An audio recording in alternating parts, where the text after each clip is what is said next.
Hey everyone, it's Heather.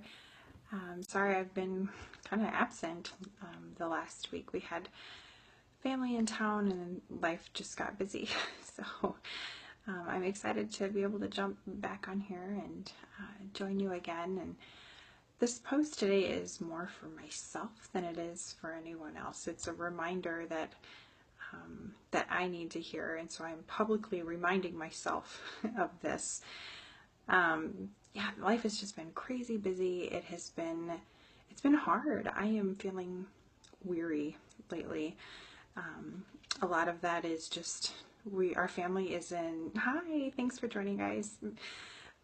Our family's in a difficult season right now. My husband, at this time of year, usually it doesn't start till Thanksgiving, but it's this busy season at work, and so we don't see him a lot. He is working so hard for us, and I appreciate that. But this year it started 2 months early, so we've already been in this season for over a month, and usually by this point in this season, we are almost done, and we are only a third of the way through. So it's been rough. It's rough on everyone when everything changes, and my heart is just weary for friends and some different churches that are going through some hardships right now, and it just breaks my heart. I'm feeling that heavy lately, and I just feel like Satan has really upped his game recently, and it just, yeah, it breaks my heart. So I'm reminding myself, as the Lord has reminded me in the last few days, that there is a way to get through these weary seasons, and it's to find joy in those weary seasons. The Apostle Paul said, consider it pure joy when you're going through trials. And for a while, I always wondered, what does he mean by that? I am not joyful when going through a hard season. But I think that message is twofold. I think there's two different ways that we could approach that. And one is just finding things to be thankful for and grateful for, even when you're in the middle of a fire or a dry season in your life. But I think the most important point that he was trying to make when he was saying that is that no matter what you are facing, no matter what you have lost, there is reason to be joyful. And that reason is Jesus, and for what he did for us on the cross.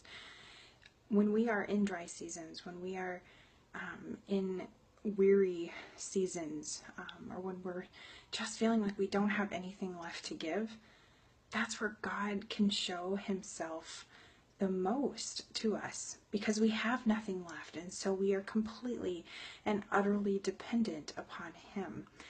And that can be so beautiful if we allow it to be. If we change our perspective in focusing on him and saying, God, I do not even have the strength to get out of bed tomorrow. Guess what? That means we are in complete reliance on him, and that's where he wants us, because that is where he can show himself the most vividly to us. So friends, if you are in the middle of a dry season, if you are facing a mountain that seems insurmountable, I have been there. I hear you. I feel you.